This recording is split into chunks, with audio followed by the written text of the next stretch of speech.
and the way it interacted with the binnacle when you're doing directions and stuff.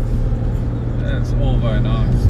Yeah, that was a nice feature, that, isn't it? That when you're coming up to a junction where you need to make a direction change, it put it up in the centre between the speedo and the rev counter.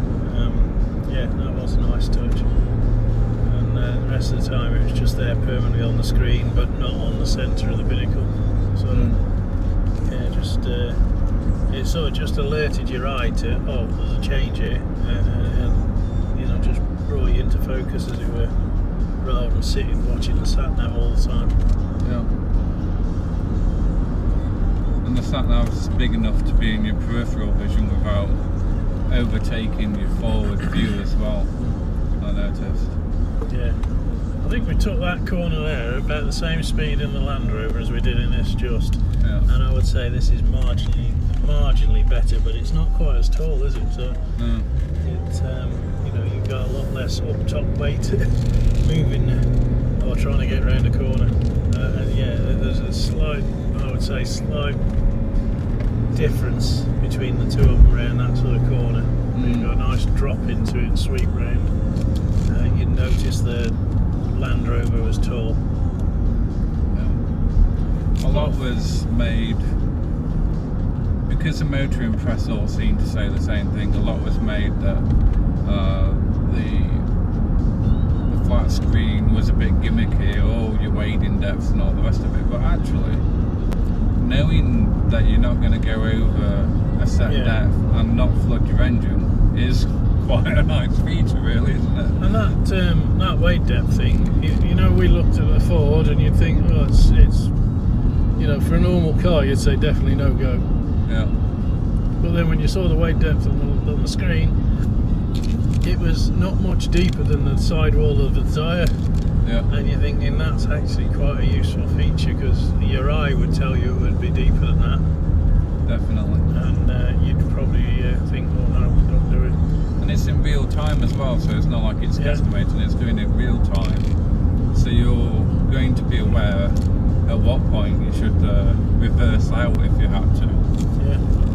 And you know, with the cameras, you could judge the bow wave as well on it.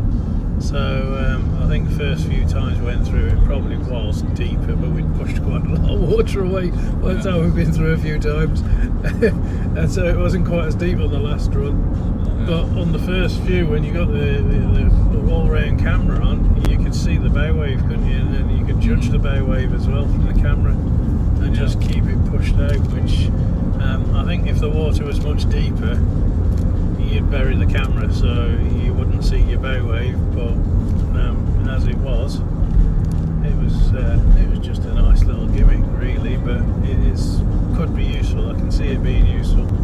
Yeah. And especially the weight depth, you know, that is handy, isn't it, to know? It's the right side, basically. They could have made it really cheesy, you know, like a G meter on sports cars. Yeah. You know, very PlayStation. That is a bit of a gimmick, but it is a useful feature. But if you think back to last year when we were in the floods and in the Discovery, knowing what depth they were would have been quite useful, actually. Yeah, it would have been. I'm sure we were going along measuring it at some guy's plumb depth. I'm sure we overdid the depth of the Discovery in real terms. We went a bit deeper than perhaps we should, but you know, it did cope with it, and it was only for short stints. But I'm pretty sure we went over on that age Discovery, it's probably only a ½ metre weight depth. Yeah. So to think that they've nearly doubled that on the Land Rover is pretty impressive. It's, especially when there's a whole lot more electronics on a later vehicle. Yeah. Everything about it seemed to be, you know, thought out. There was lots of little spaces to put your phone, or you know, you weren't found wanting, were you? If you know what I mean. No. Again, I'll say again, if I was going to buy a brand new Land Rover product, trying that, I'd actually said, don't buy anything other than the Land Rover. because it does all things, whereas you're not going to get that with the other ones. Like the Evoque, you couldn't go off-roading with the Evoque. No, the Beckham Special is... and the Discovery Sport is a similar setup to the Evoque. So, yeah, it would do it, but not in a way that a Land Rover would. And then you've got the Discovery, full size. Well, if you're going to have that, have the Land Rover. It makes no sense not to. Yeah. And then the Range Rover is like, well, why pay another 40,000-50,000 on top? You've got to be really wanting to spend that kind of money, or I don't know, saying really there's no way you're going to go off-road and you just want a land yacht. Yeah. And you want to live in ultimate opulence, really, to have the Range Rover, especially a long wheelbase. I mean, yeah, because that just knocks it out of the off-road ability straight away, doesn't it, with a long wheelbase? It's yeah. But if you look at the rest of the range, they all look very similar. And the standout kid is really the new Defender.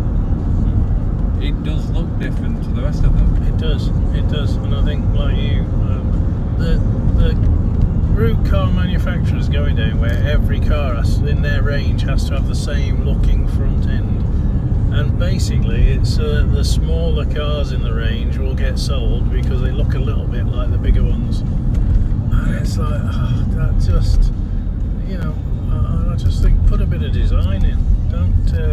Don't make everything look the same. Whereas the Defender looks completely different to the rest of the range, doesn't it now? Yeah. And that's a good thing. They didn't try and make it look like it had got a Range Rover Sport front end or a Discovery front end being a Land Rover. They try and do this where they separate the brands off, don't they? So Land Rover and Range Rover are different brands. And it's a load of rubbish, really, because they've all got the same engines and they've all got the same floor pans. Yeah. And it's like there's not a lot to choose other than body shape on them. So why not make the body shape different rather than making it look like, well, yeah, I can see that is exactly the same as that. It's a bit like the Velar and the Jag F-Pace. You stand them side by side. It's obvious they're the same car with just some